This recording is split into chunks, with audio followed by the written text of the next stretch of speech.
السلام عليكم. النهارده عاملين كيكه حلوه قوي، كيكه كده بالمربى تحفه زي النايتي، او هي كيكه عاديه احسبوها زي ما تحسبوها. هي في النهايه شكلها تحفه. الطعم بتاعها جميل جدا، كيكه طريه قوي، ان شاء الله هتعجبكم.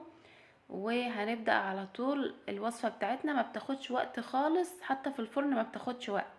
هنبدا على طول. المقادير: معايا بيضه واحده، وعايزه تضاعفي الكميه ضعف الكميه. معايا نص كوبايه من السكر، وهنفضل ومعايا كمان ظرف من الفانيليا. هنضرب فيهم جامد قوي لحد لما الخليط يبقى لونه يفتح ويبقى لونه ابيض زي ما احنا شايفين كده. هننزل بقى هنا، هنفضل نضرب حوالي 5 دقايق. هننزل بنص كوبايه من الزيت وكوبايه من اللبن. هنضرب ضربه بسيطه ونرجع بقى على طول نحط المواد الجافه بتاعتنا.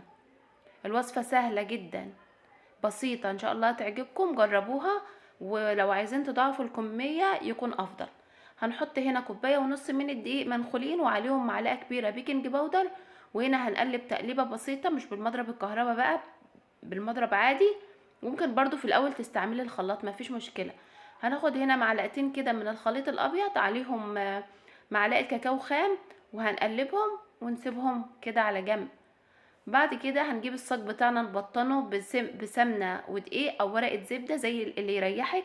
هننزل بالخليط بتاعنا، وبعد كده هنجيب الشويه اللي احنا حاطين عليهم الكاكاو الخام، وننزل نعمل خيوط كده بخله بقى. نروح ونيجي او بالبوز بتاع السكينه زي ما انا عملت كده. نفضل رايحين جايين نعمل الشكل بتاعنا. سهل جدا، مفيش اي حاجه ولا اي تعقيده في الكيكه دي. هي كيكة رقيقة جميلة. عايزة تضاعف الكمية تخليها حجمها يكتر، يعني يبقى أعلى، براحتك. بس عايزة تخليها كيكة عادية، صينية عادية مدورة وما تحشيهاش مربى، برضو براحتك. هنا الكيكة من الأطراف كده هنحاول نسلكها ونقسم الكيكة نصين. نص هندهنه مربى، والنص التاني هنحطه فوقيها.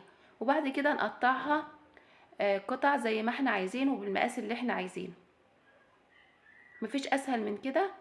الكيكه شكلها تحفه وطعمها والله العظيم روعه. لو عجبتكم الكيكه لايك وشير، وما تنسوش تشتركوا في القناه. يعني احنا بنتعب كتير والله. الكيكه هنا قبل ما اكمل كلامي، الكيكه هنا حاولي تقطعيها وهي بارده، لان انا مستعجله عشان ميعاد الفيديو. فقطعتها وهي سخنه. قطعيها وهي بارده هتطلع معاكي احلى، والشكل هيبقى اروق من كده. احنا بقى بنتعب كتير، فياريت تقدروا تعبنا وتعملوا لنا لايك وشير واشتراك في القناة. واشوفكم يا رب بألف خير. السلام عليكم.